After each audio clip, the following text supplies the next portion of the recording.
جفری دیلان و همسرش بتنی که در تاجیکستان چون جمشید و بنفشه هم معروفند در برابر دهها سر بز و گاو خوشزاد با پرورش مرغ‌های آمریکایی هم مشغولند. آنها اینک 20 سال است در تاجیکستان کار و زندگی میکنند. از طبیعت و محیط زیست این کشور آگاهی زیاد دارند و میگویند توانستند اخیراً پرورش مرغان خود را به دارو و با غذای سالم به راه مانند. حالی هم دان میتیم، دبافک دان میتیم، لیکن بسیار چیز اساس همون تخم است که زادش باید زاد باشد. در زواد همون زاده از خیمیکات، یعنی یک رنگ میپرتد در این خوراکش، بعد زادش زاد میشد. لیکن طبیعی باشد، علف که خوردند زادش باید زاد شود. برای همین تخم های ما از همین چیزی ناترالنی رنگ گرفتگی. در تمام دنیا نه فقط در تاجیکستان آدم کسل شده است، یعنی هر خیل الرژی بسیار شده است. آدم ژلودکش کسل، کسل کند و این چیزها به درجه بسیار شد. برای چی؟ چون که غذایی که ما حاضر خوردیم فایده آور نه، شفا بخش نه، ضرر آور. اینا کسلتر، سستتر. مقصد فرم ما همین سیستمی پیشتر به گردیم و نه از زمین استفاده بریم.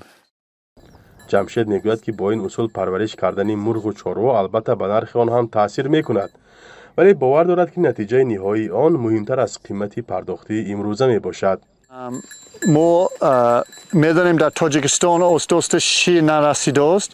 بسیار شیر در بازار از پراشاک دیگر دولت آوردگی یا سونی. این چیز ضرری، همون چیزی پراشاک و ضرری آدم. ما حرکت داریم که شیر سویزی که از علف خوردگی سه غذا باشد. برای همین نام ما جهیده، یعنی آدم جهیده گرد تاند، سخت سلامت باشند. نگرانی جمشید تنها از غذای پس‌صفت نیست، بلکه او از تغییریابی اقلیم و بد شدن وضع محیط زیستی منطقه تشویش دارد. محققان تاجیک هم میگویند که نظر به 30 سال پیش وضعیت خاکباریش ده‌ها مراتب افزوده است. اکولوژی که در تاجیکستان هست اگر نادرست استفاده میبریم گردانده بیابان میشد. اگر درست استفاده بریم گردانده سیر علف می شود.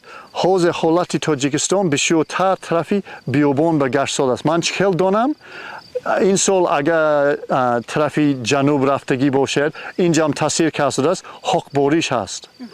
دوشنبه قریب من نفس کشیده نتونستم. از سرشوی تابستان تا حوض خاکباریش هست. این نتیجه بیابان شوی زمین. اینی افغانستان، اینی تاجیکستان، اینی خیتای، همه ما زمین نادرست استفاده برسودیم و شمال همون خاک که پوشیدگی نه، زمین نمیخواهد لوچ ایستد. زمین که لوچ است شمال میرد. ما باید همین لباس باریم پوشانیم با علف. این مهاجر استرالیایی همراه همسرش در تاجیکستان با تشکیل زمین‌های خرد کشاورزی و چارواداری عزم دارد بدون داروهای کیمیایی حاصل خوب به دست آورند و خاک را زنده‌تر سازد. بنفشه یا بتنی دیلان میگوید الکی نتیجه تجربهشان را حس کرده ایستادند. فرقیت سبزیجات ما اگر نظر به این بازار گیریم فرقیت کلان دارد که در همینجا من 3 لیتر نمی کنم. من برای حشرات هم یگان خیمیکات استفاده نمی برم. من میدانم که من راست همینجا چینده مثال به ملال خورده میشد، مثال چی بکی اینجا یگان خیمیکات نیست. بعد از بس که ما فقط پارو می اندازیم، پابل نمی کنیم، زمین ما هر سال با قوت‌تر شده.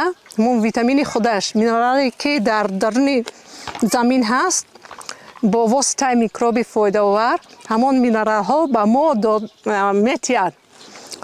همین به فکر من همه سالم حاضر خدا با شکر. بنفشه میگوید اول میخواهند این تجربه را در محیط عائله عملی سازند و بعداً با این شکل به خریداران محصولات پیشنهاد میکنند. دعوت او از خریداران این است که به غذای سالم بیشتر رو بیارند و وابسته به آن دستمزد دهقان را نیز قدر نمایند. برای همین دارو استفاده میبرند که حاصل زیاد شود، چه که نرخ بازار پست است. اگر بدارو شود همه چیز. باید که خریدار هم قدرش فهمد و باید پول کلانتر تید. لیکن به فکر من مثال شخصا خودم اگر من زیادتر پول تیم همون چیز به لیکن دارو نخرم پیش دکتر ندوم همین خوبتر نمی؟ 2 سال پیش یک تحقیقات سازمان ملل ثابت کرده بود که خشک و بی‌حاصل شدن زمین در کشورهای آسیای مرکزی باعث به مشکلات کشاورزان و افزایش مهاجرت ساکنان به دیگر جایها می شود. دانشمندان هم میگویند یک راه مهم اصلاح وضع سرمایه‌گذاری درازمدت و هم بنیادی به زمین‌های کشاورزی است تا حاصلناکی زمین‌ها برقرار گردند و وضع محیط زیستی و خوراکواری بهتر گردد. جمشید و بنفشه که خود متخصصان این ساحه هستند و بیش از 20 سال باز در تاجیکستان زندگی دارند، یکی از اولین تشبثکاران در منطقه دانسته می‌شوند. فرزان محمدی، رادیو آزادی، ناحیه ظفرآباد.